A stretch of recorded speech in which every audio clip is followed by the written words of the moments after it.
Welcome to the Potboiler. My name is Patrick Hughes. This is Hollow Grim and Hunt, Kill, Thrive, Part 2.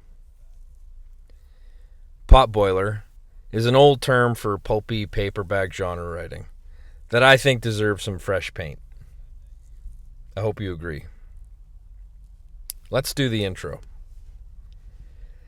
Hollow Grim can find no peace. The letter in his pocket continues to remind him of a measure he's left undone, and a wrong done that he can't live with. He has his predator in his sights, and certainty in his instincts, but knows that his lack of evidence won't allow him to act in his normal, definitive manner. The episodes of this story will be offered with no embedded commercial interruptions. Visit patrickhughes.ca for links to me and to my other projects. And please stick around after the story for some very light business discussions. Enjoy. Let's play the music.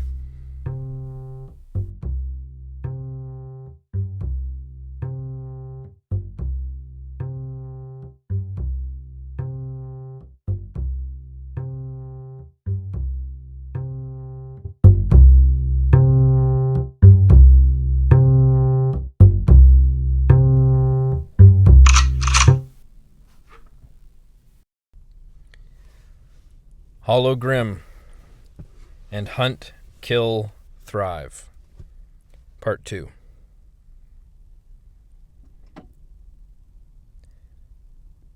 Some months back, Dent Cranley and I found ourselves again chasing the same warrant. It was the third time that year we were hunting down the same trail, and we never played well together. The sharpened edge between him and I, my father's once closest ally, then fiercest rival, made the chase all the more intense. In an odd way, both of us could never admit. I rode into Elko, 2 hours ahead of our targets, on my exhausted, ill-tempered old mare, Gertrude. I avoided traveling by horseback whenever I could, but the coach didn't land until sundown, and the train ran 60 miles north. I had to see some pieces take their place before I moved on them. The warrant was issued on Bertram Benjamin.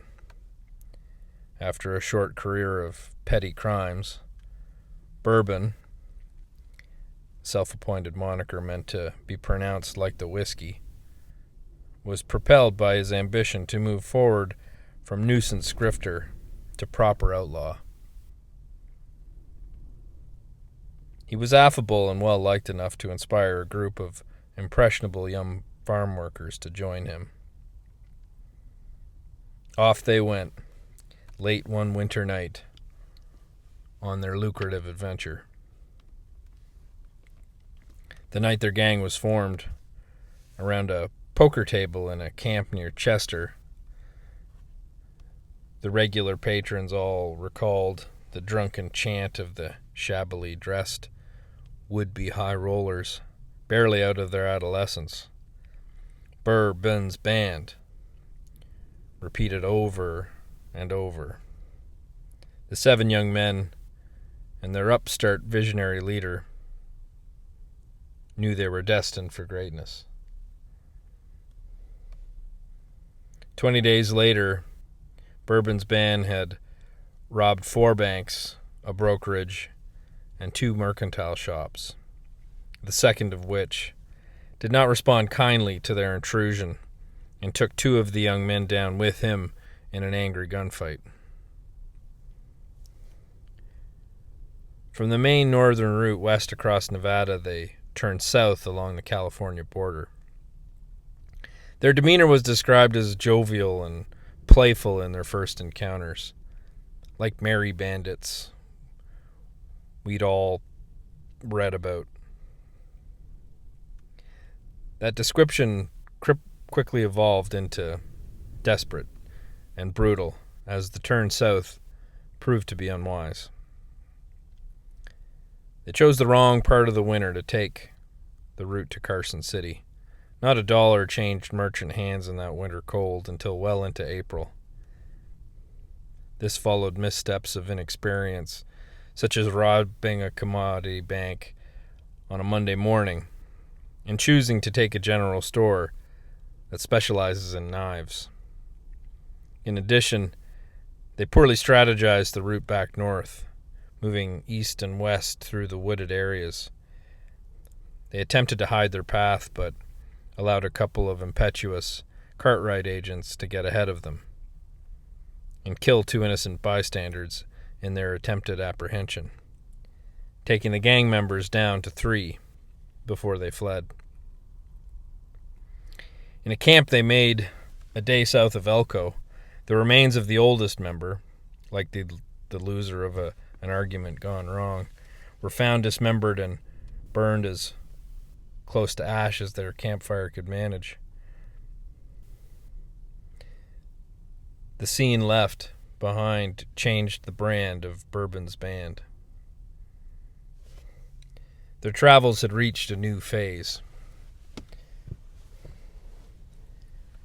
Bertram was down to a final accomplice, the largest of the former farmhands he had gathered, a massive young man named Jack. By all accounts I could muster from injured private agents and locals, they'd passed a civilized threshold. They were no longer operating as outlaws, dancing playfully on either side of the line, building a life they could one day retire to and be remembered as folk heroes. They were roaming through one gathering of buildings after the next, between routes through the wooded areas, acting on every craving and cutting down any obstruction. They had rejected their option to return to the fold and were on a road pointed at a cliff. They'd cast themselves as destroyers. They were vengeful for their very lives and wanted no less than a world burning in front of them.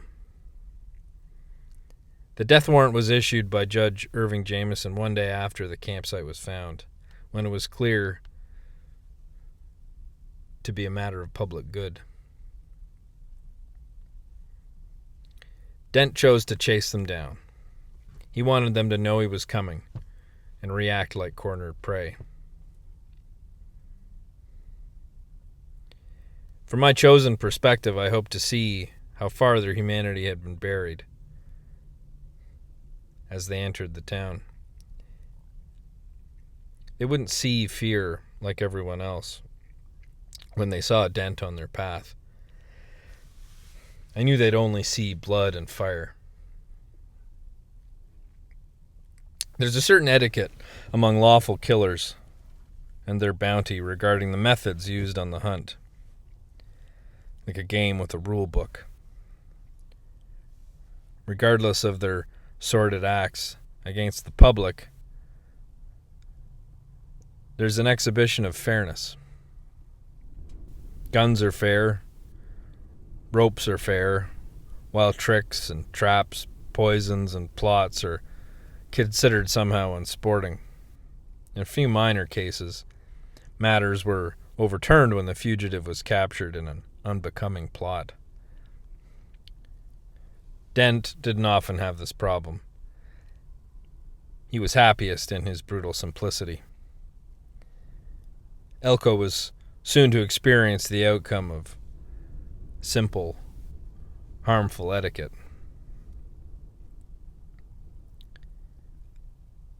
There were 2 vital organs in the body of Elko, Nevada. The most significant damage was to be caused by attacks on the exchange bank or the church, the brain and the heart of the community. The 2 remaining boys in the band knew that. Dent would follow them there. I would watch both, have my shot ready, and have them dead before they knew they were caught. I chose my perch at a window above the Elko General Store.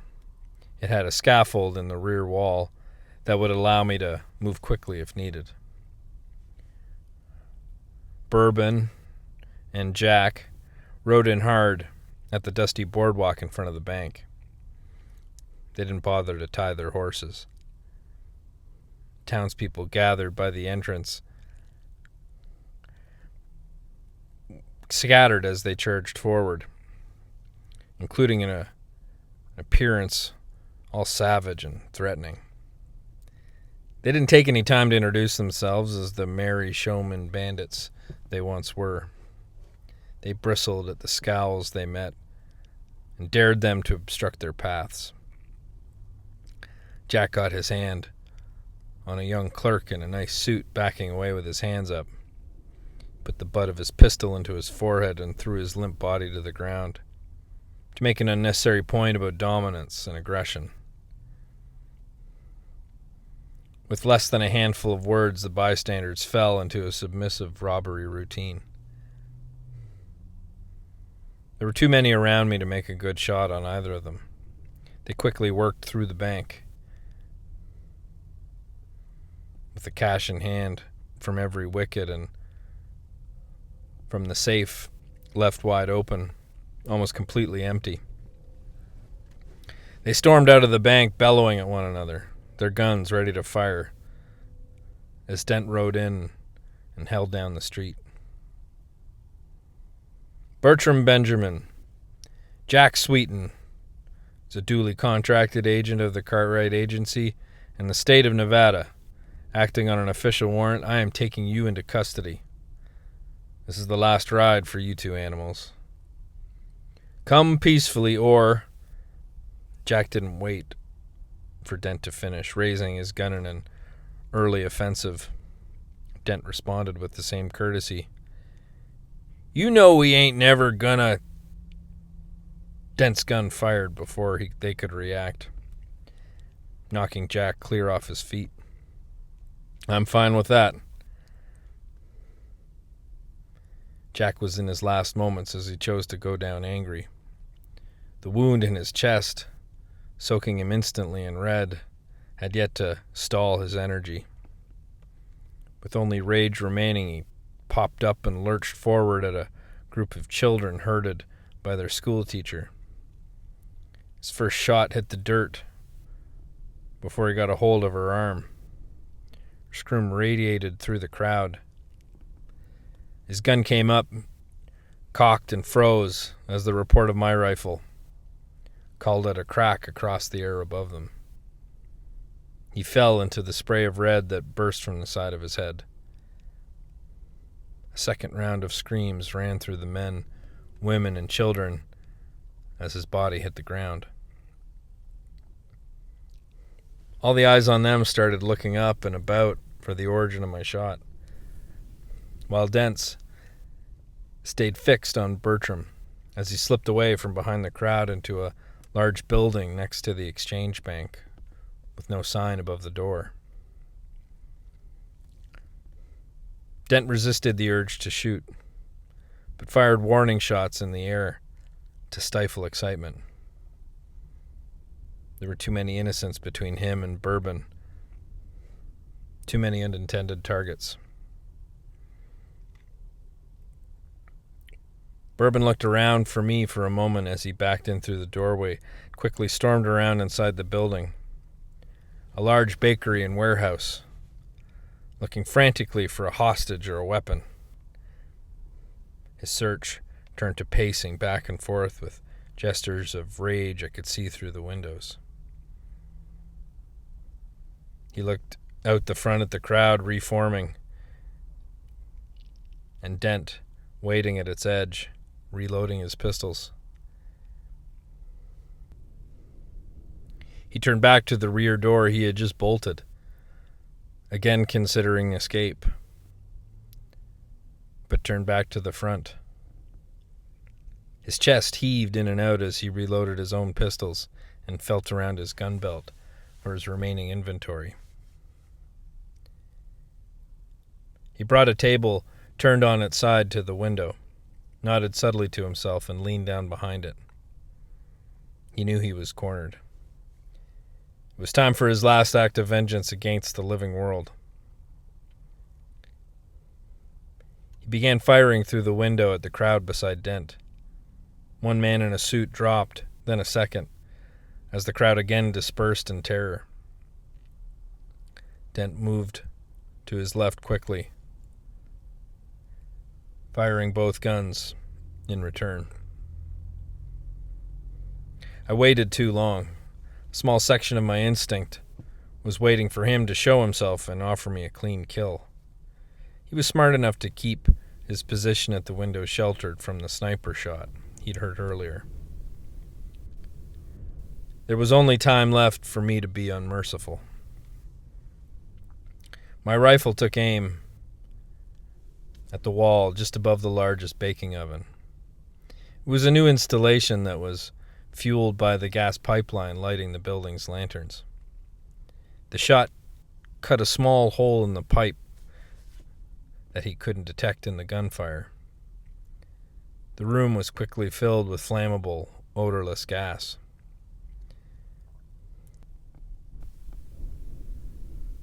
Only a few towns along the Union Pacific corridor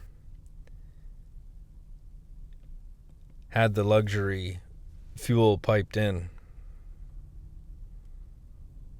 I let a long minute pass. I took my shot through the window over his shoulder into the open oven door. It was near the mouth of the rushing gas and the surface most likely to create a spark. A ball of fire filled the room with a burst through the glass windows. The roar of flame subsided with Bertram's painful final screams as the rush of heat pulled the air from his chest and instantly burned him to ash. Water Street was silent as Dent and the townspeople stood stunned at the terrifying end to the terrible hour. The explosion was so fierce it devoured the air instantly that it would need to keep burning and starved itself, leaving the bakery singed, blackened, but still standing. When I came down from the window to assess the damage, they were all wide-eyed and still, like I was to be feared. I knew they saw the end they needed, but not the heroic one they wanted. This was something monstrous instead.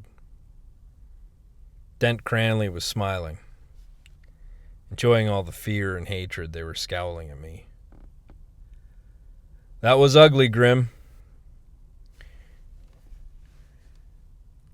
Your daddy didn't get the chance to teach you. They pay us to take the violence away. Keep it clean on Water Street for the gentlefolks. Show them the dance and they'll just see another threat. Am I the threat? You're the new monster in their chicken coop. You killed the fox, and now they're left with the fox killer. That only matters if you need to be the hero. I'm okay with dislike. They're right. I am the monster. I'm glad you like being unlikable. It's nice to see these folks feeling about you a little like I do. There's no love to lose. I'm fine with that. Your daddy could always walk through a moment like this, and no matter the violence he unleashed, it ended in applause. Or it ended with you turning on him, Dent. Well, that was just the one time, kid. Go to hell, Dent. One of these days, maybe we'll send each other. I'm taking the bounty for Jack, and I'm going to try for Bourbon. I'll find enough of his roasted meat to strap to something on my horse. You're not taking it. I don't want it. Whatever. I just wanted it clear. He'd already turned and was walking away as he spoke. He stepped into the smolder and smoke to find the remains. A well-dressed older man, clearly a city father, stormed into my path from the growing crowd, armed with a scowl that could split a tree, with Sheriff Hausman at his flank. I did my best to calm him and confirm my legislated authority in the matter. I agreed not to leave in the swirl of commotion. They would be made to understood the way I chose to deal with Bourbon was the better of two awful outcomes, and saved their townspeople, costly as it was.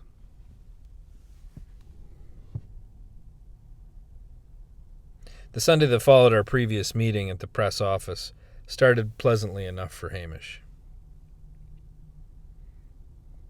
After finishing his chores before Sunday service, he went to the office to set the printing plates for the Sunday evening edition. His assignments were in their normal order, typed and prepared on the telegraph machine. Pencil marks indicated edits and approvals. My contribution was all but undetectable. I watched, carefully hidden across the road, as he methodically went through his process. One of the assignments in the package in front of him was a telegram, from 4 telegrams in total, that he stared at for threefold longer than the previous. He looked at the front door, then back at his work. He stood and paced to the door, to the desk, back to the door and back to the desk. He started again at setting his plates, clearly doubling his pace. He had to finish his work and keep the trail behind him cold. He left the printing office just after an hour. He went to the tavern to book a coach, to his rooming house, and back to start his wagon ride west to Elko. I borrowed Freddie's fastest horse, a colt named Spit. He tore through the desert and sand with every hoof strike like anger was his motivation. I made the trip from Progress to Elko by the southern route faster than I had known it was recorded. I was the first of 2 intruders to the peaceful small town, and I took a moment to consider my contribution, as their fear from my last visit struck my memory when the line of the building structures came up over the horizon. I could see my destination, and I could see his.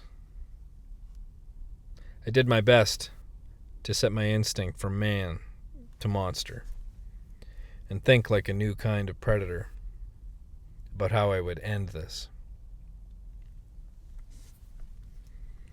I watched Hamish arrive as expected, from the same perch I had last looked down on Elko. Every step from the coach was deliberate as he made his way down the boardwalk to the general store. He was out a minute later, on his path to the cheese in my trap, the former bakery building, now rebuilt as a shipping storage warehouse that was steps away. Having come this far this quickly, it seemed clear that Hamish would go straight for the target I had provided, after the appropriate interval. Appropriate was a muscle Hamish had carefully formed into the sheep's clothing to hide his fangs. The coach dropped Hamish at the south end of Water Street, Elko's main road. The Sunday market traffic swarmed around him as he moved through the crowd. He appeared as though he was trying to be unmemorable, and doing a predator's version of reconnaissance. He was assessing his threats and assets, considering his methods of egress and his potential weapons, should things not go his way. I lost him for a few brief stretches. In a store, under an extended awning. He spent an equally disciplined interval at every stop on the street, not long enough to be remembered and not too short to seem anxious. His walk through the first part of my plot seemed so unnatural, with none of the normal nervous hesitations. This was how he wanted it. In the months since my last visit to Elko, the former bakery building was rebuilt and improved. Originally built by a sect of Mormons that had since retreated east, the large building had changed hands multiple times. Before the baked goods distributor, it was a staging depot for the U.S. Army. City ownership was contracting the space now to the Union Pacific Railroad for warehousing their storage and supply. Once inside the cavernous storming house, my plan was that Hamish would be the predator in my tall grass. The maze of crates and shipping boxes was a hunting ground from my vantage point. Due process would not see this course. I couldn't shake the growing series of images revolving in my head of pain and torment I would visit on this man. That interchanged with the equivalent images of Precious and the other children he had taken. They didn't have faces, but I saw their innocence and kept feeling it taken from them. I kept designing torment that I could inflict as the walls of that building closed in. I couldn't repress the sense of relief it brought me to imagine him withstand even a fraction of the horror flooded over his victims, even if it was just in my mind's eye. I continued to wonder if he was a victim of his compulsion or a predator playing his instrument. I wanted to flay the skin from his bones while he screamed the names of his young victims. An emotional response was exactly what he wanted from me, to lead me into a crucial strategic error. I kept my anger boiling at the brim of my pot, in an effort to keep my precision where I needed it. I was entering this fray with a potential disadvantage I would have to overcome. Not let that pot boil over. Hamish finally reached the top of the street, steps away from the building. I looked down my barrel at the target that would end this story in my favor, considering the adjustments I would make for wind and sun. I stayed locked on him, with a good sense of his path. I felt a calm come over me as he approached the building, and I could feel the trap closing around him. There were two reasons I chose to use Union Pacific's new storage depot, formerly the Elko Bakery building. The second was the utility it would provide in cornering him in that private environment. The first was the fact that when a predator sees a trap, he rarely assumes he is the prey.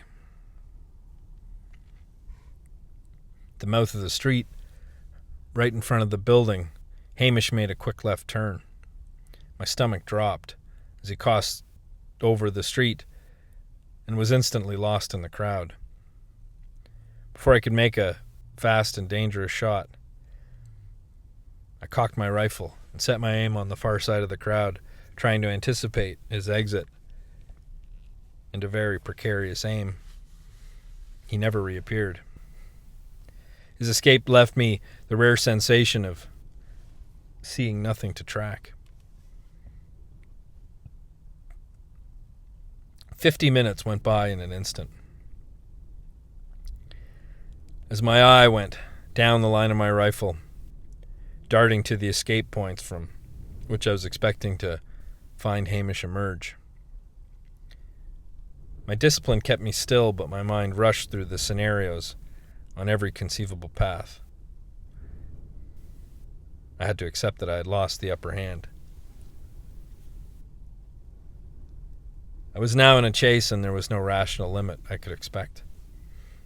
In the silent hour, I had considered over and again how I would cage the exits from Elko, assuming he was still here, and which option had the potential to succeed and cause the townspeople the least amount of destruction. A gathering caught my eye, forming back down the street. It was a growing semicircle building around the butcher's storefront. Sheriff Tom Houseman, town's long-serving elected lawman, stormed up the street with 2 deputies. As the crowd parted, I could see the source of the activity. The front window hook, usually used to display a split whole hog or a fresh side of beef, had hanging on it a skinned, partially bled horse. Seeing the lifeless head, a horse no less, was rather off-putting, especially among Sunday market fare. A young man in an apron burst out from the front door straight to the sheriff with expressions racked in emotion. He looked like the son of the butcher, a heavy-set man named Allen. He'd likely found something awful in the store behind that horse.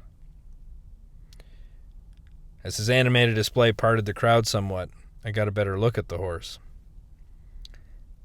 It was Freddy's horse, the young colt named Spit. The edge of my glare bent as I saw what Hamish had done. I added it to my boiling water. As Houseman stormed around in circles, bellowing at his men, a woman's scream shook the bustling street from the far end of the crowd. I could see her immediately. The crowd stopped and turned at a cry that was far more anguish and rage than fear or panic. People circled around her, a modest-looking farm wife in her bonnet and kerchief, selling a common selection of knitted goods and crafts, who was falling apart at the sight of her son, soaked in blood, pale in his complexion, and mere moments from death. He fell forward into her arms, exposing his wounds in my direction, and cuts to his neck and thighs, perfectly hitting his carotid and femoral arteries. She screamed again the same way when he went still. Their possessions on the table behind her seemed rather meager. The boy was all she had. The last thing I saw was an exasperated Sheriff Houseman parting the crowd of saddened faces, resting in their hands and looking at each other in confusion. My anger swelled. A moment of quiet, then a flash of white punctuated the sharp spike of pain to the top of my head.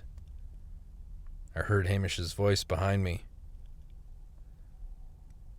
"Did you get the message, Mr. Grimm?"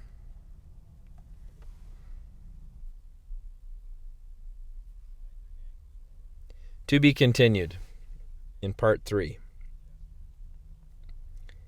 Thanks so much for listening to Hollow Grimm and Hunt, Kill, Thrive, part 2. Part 3 should be in the feed. In part 3, Hollow is taken captive by the killer he's been hunting. Finds himself at his mercy. This killer has decided he wants to play a game, and Hollow has no choice but to play along. let's do the call to action. If you like this story so far and you want more, or you feel compelled to throw your support in this direction, the fastest route is through my website, patrickhughes.ca. There you'll find access to my other projects, links to my books and ebooks on various platforms, and a contact me function. In the meantime, you can rate, review, comment, and subscribe. Share on your socials and recommend the Potboiler and my writing to all your friends. Good fiction is where you find it. I hope you find it in your friends' good opinions. Thanks again for listening.